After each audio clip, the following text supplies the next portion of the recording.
যাদবপুরে কিছু হওয়া মানেই বঙ্গ রাজনীতি তেতে ওঠে। তাই হলো যাদবপুরের আছে তপ্ত রাজনীতি এবং মোহাম্মদ সেলিমের অভিযোগ যে এবিভিপি-কে সামনে রেখে বিশ্ববিদ্যালয় দখল করার কৌশলে ছিল বিজেপি আরএসএস এর। তাই তো পায়েল? একেবারে। আর অন্যদিকে যদি দেখি রাহুল সিনহা, তার দাবি যে লাল মুছতে বারবার যাদবপুরে ঢুকবে বহিরাগতরা।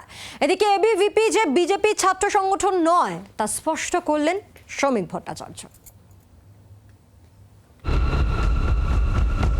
অশান্তির সলতে পাকানো শুরু হয়েছিল বুধবার রাতেই। রাজনীতির আগুনে বৃহস্পতিবার সেই সলতেই পরিণত হলো মশালে। যাদবপুর বিশ্ববিদ্যালয়ে বাম ও রাম শিবিরের অশান্তিকে কেন্দ্র করে দিনভর চড়ল রাজ্য রাজনীতির পারদ।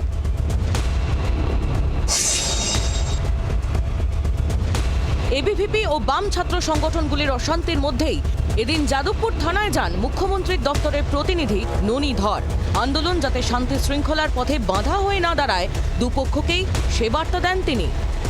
মাননীয় মুখ্যমন্ত্রী এই বিষয়টার উপরে ধ্যান রাখছেন এবং সে যে মতাদর্শই বিশ্বাসী করুন না কেন, সবাই যাতে সুরক্ষিত থাকে, সবার কারো যদি কোনো অসুবিধা না হয় সেটা ব্যাপারে মাননীয় মুখ্যমন্ত্রী দেখছেন এবং আমাকে পার্সকেও পাঠিয়েছেন যে আন্দোলন যারাকে মারা হয়েছে তারা আন্দোলন করুক শান্তিপূর্ণ উপায়, যাতে কারোর প্রভোকেশনে কারোর প্ররোচনা যাতে পা না দেয়।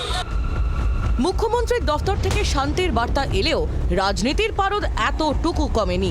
যাদবপুর বিশ্ববিদ্যালয়ের অশান্তির জন্য এদিন বিজেপি আরএসএসকে কাঠগড়ায় তোলেন সিপিএম রাজ্য সম্পাদক মোহাম্মদ সেলিম।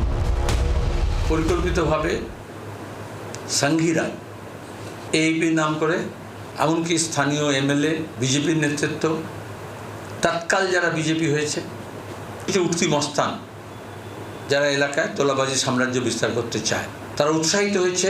একটা ইউনিভার্সিটিতে রাত্রেবেলা বাইরে থেকে ঢুকে সেখানে হামলা করা হবে, আগুন, এর অধিকার তো কেউ কাউকে দেয়নি। তারা কে, কেন যাবে? প্রত্যেকটাকে অ্যারেস্ট করা উচিত। পাল্টা সরব রাহুল সিনহা। যাদবপুর থেকে লাল মুছতে বিশ্ববিদ্যালয়ে বহিরাগত ঢোকানোর হুঁশিয়ারি দিলেন বিজেপির রাজ্যসভার সাংসদ। আমরা তো স্বীকার করছি বাইরের লোক গিয়েছে, এরপরে আবার যাবে, আরো যাবে, আর টেনে টেনে একটাকে ধরে ধরে বের করবে। বেশ করা হয়েছে, লালই থাকবে না। আজকে যদি 10 জন গিয়ে থাকে, আগামী দিন বাইরের লোক 200 জন যাবে। গোটা বিতর্কে বিজেপির অবস্থান স্পষ্ট করে দিলেন শাসক দলের রাজ্য সভাপতি শ্রমিক ভট্টাচার্য। জানালেন এবিভিপি বিজেপির ছাত্র সংগঠন নয়।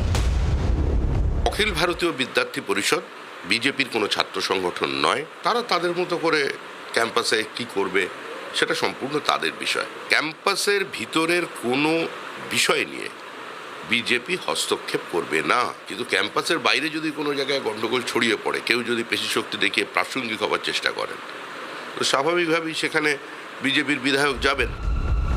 বুধবার রাতের অশান্তি নিয়ে উচ্চ পর্যায়ে তদন্ত কমিটি গঠনের কথা জানিয়েছেন যাদবপুর বিশ্ববিদ্যালয়ের উপাচার্য চিরঞ্জীব ভট্টাচার্য। কিন্তু কোন পথে শান্তি ফেরানো যাবে ক্যাম্পাসে? কিভাবে রাজনীতির আকচি থেকে রক্ষা করা যাবে যাদবপুরের মতো দেশের প্রথম সারির শিক্ষা প্রতিষ্ঠানকে?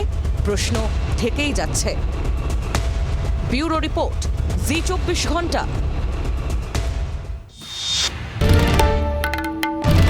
বাংলার আওয়াজ, বাঙালির আবেগ, জি 24 ঘন্টা।